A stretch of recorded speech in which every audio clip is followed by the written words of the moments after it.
इसकी डिग्गी की बात करें तो इसमें जबरदस्त बहुत सारा स्पेस। हैंडलिंग अगर मैं देखूं इस गाड़ी की बहुत ही शानदार है। जैसे आप इसको स्टीयरिंग भी अगर ऐसे करेंगे इसको तो बहुत ही कंट्रोल्ड चलती है ये गाड़ी। 21 में इसका इको स्पोर्ट एसई वेरिएंट आता है। उस एसई वेरिएंट में क्या था, उसमें पीछे जो टायर होता था उस टायर को हटा दिया गया था। 2026 में क्या फोर्ड इको स्पोर्ट रेलिवेंट है? एक गाड़ी जिसे इंडिया में हैचबैक और सेडान के किलर के रूप में देखा जाता है। एक गाड़ी जिसे इंडिया में एसयूवी ट्रेंड के राइज के रूप में देखा जाता है। और एक गाड़ी जिसने ये बताया कि एसयूवी खरीदने के लिए आपको 30-40 लाख रुपए की जरूरत नहीं है, आप 6-7 लाख रुपए में भी एसयूवी खरीद सकते हैं। वही गाड़ी आज हमारे साथ मौजूद है। ये गाड़ी फिलहाल डिसकंटिन्यू हो चुकी है क्योंकि इसको बनाने वाली पेरेंट कंपनी फोर्ड अब इंडिया से जा चुकी है। और जिस गाड़ी की मैं बात कर रहा हूं वो गाड़ी है फोर्ड इको स्पोर्ट।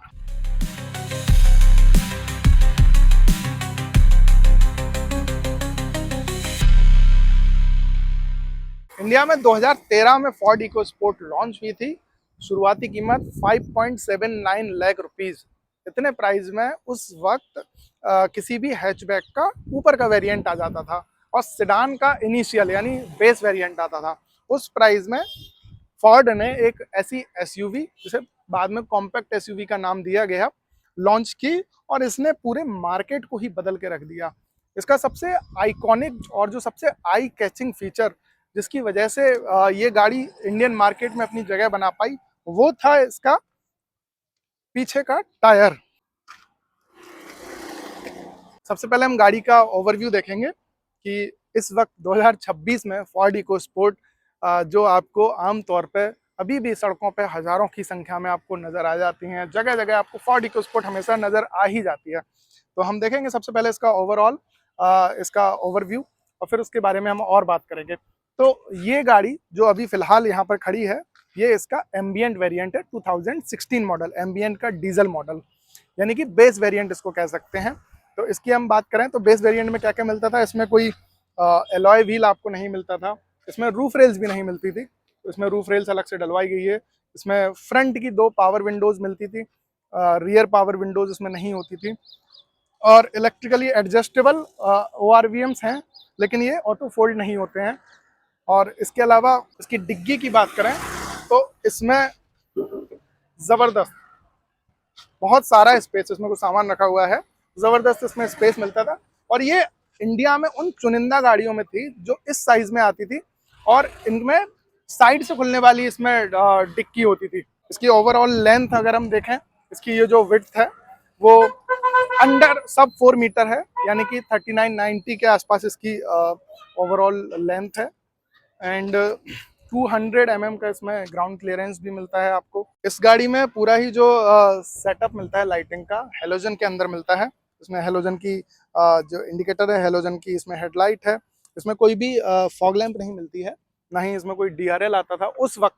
2017 में जब इसका फेसलिफ्ट आया उसमें फिर DRL ऐड किया गया और LED लाइटिंग सेटअप का भी उसमें ऑप्शन दिया गया ऊपर के मॉडल्स में। 2017 में इसका मेजर फेसलिफ्ट आया जिसमें इसकी आगे की पूरी ग्रिल चेंज हो गई एंड इसमें फिर automatic climate control, automatic wiper, automatic headlamp और कई सारे फीचर्स जो उस वक्त मार्केट में मिलते थे वो सब ऐड किए गए। यही अंदर चलते हैं और अंदर देखते हैं कि 2016 डीजल एम्बिएंट वेरिएंट में क्या क्या मिलता है। तो गाड़ी के अंदर हम फिलहाल आ चुके हैं।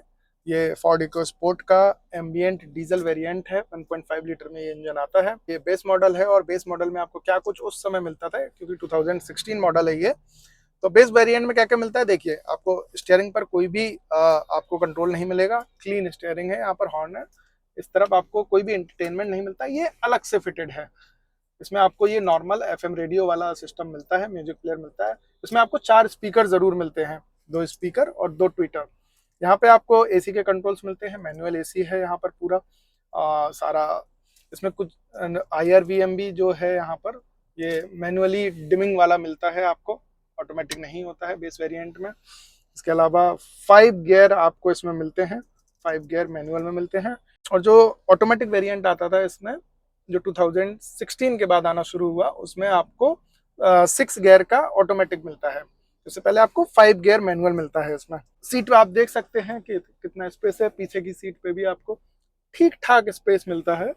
पैरों के लिए लेग रूम थोड़ा सा इसमें कम है, क्योंकि उसी वक्त जब ये गाड़ी लॉन्च हुई 2013 में, और उस वक्त के लिए ये गाड़ी सफिशिएंट हुआ करती थी, लेकिन 2015 में फिर क्रेटा आई और उसने सारा ही मार्केट एकदम बदल के रख दिया। चलिए हम इसकी ड्राइविंग पर निकलते हैं और देखते हैं कि 2026 में क्या फोर्ड इको स्पोर्ट रेलिवेंट है। ये हम डालते हैं गाड़ी को फर्स्ट गियर में और हम चलते हैं। चलते चलते हम बात करेंगे। 215 एनएम का इसमें टॉर्क मिलता है, एंड डीजल वेरिएंट में खास करके, और पेट्रोल वेरिएंट में अगर देखें तो 149-150 एनएम का इसमें टॉर्क मिलता है, which is I think sufficient for the car of 2013। And ये गाड़ी जो है सबसे ज़्यादा अपने स्टेबिलिटी के लिए जानी जाती थी। इसकी रोड प्रेजेंस बहुत अच्छी थी और गाड़ी सड़क पर एकदम स्टेबल होकर चलती थी। आपको इसमें गाड़ी में बैठकर एक सॉलिड सा फील आता था कि आप किसी एक हाई पोजीशन कार के अंदर बैठे हुए हैं। प्राइसिंग की अगर बात करें तो 2013 में जब ये लॉन्च हुई तो इसकी प्राइस 5.79 लाख रुपीस रखी गई, which is like very low for the SUV of this stance. And उस समय एसयूवी में बहुत ज़्यादा आपके पास जो कॉम्पैक्ट एसयूवीज में आपको बहुत ज़्यादा ऑप्शन अवेलेबल नहीं थे। सब 4 मीटर ये कार, एंड उस वक्त बहुत ज़्यादा ऑप्शन आपको मार्केट में अवेलेबल नहीं थे। मोस्टली आपको हैचबैक्स मिलती थी और सेडान्स मिलती थी।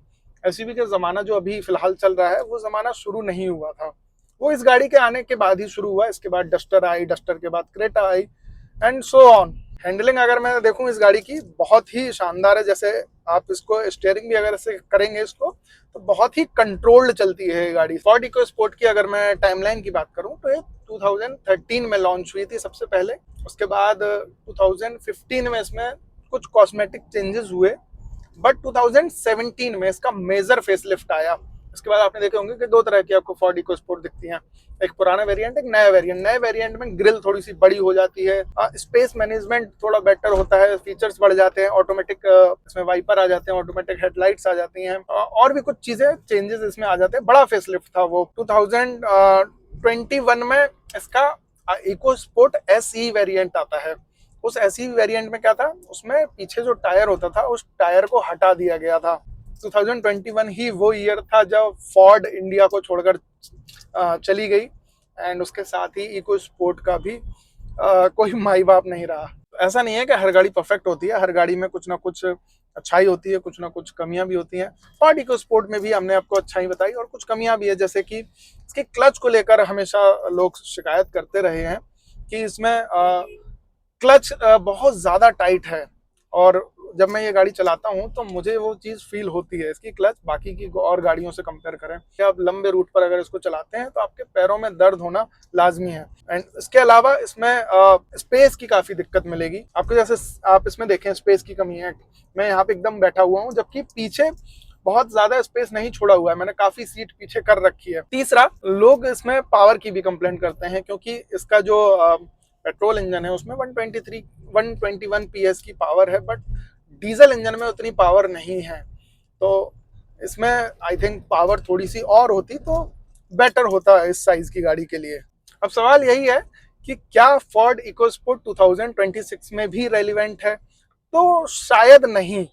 अगर इसका फेसलिफ्ट कोई आता, फोर्ड अगर छोड़कर नहीं गई होती इंडिया, तो इसका कोई फेसलिफ्ट आता, एंड उसमें थोड़ा सा साइज आई थिंक इसका बढ़ना चाहिए था, क्योंकि अभी जो एसयूवी का जो मार्केट है उसमें साइज का बहुत बड़ा इम्पैक्ट फैक्टर है। हर जैसे सेल्टॉस भी अभी नई आई है, तो सेल्टॉस ने भी अपना ओवरऑल इसका जो डायमेंशंस है वो बढ़ाया है।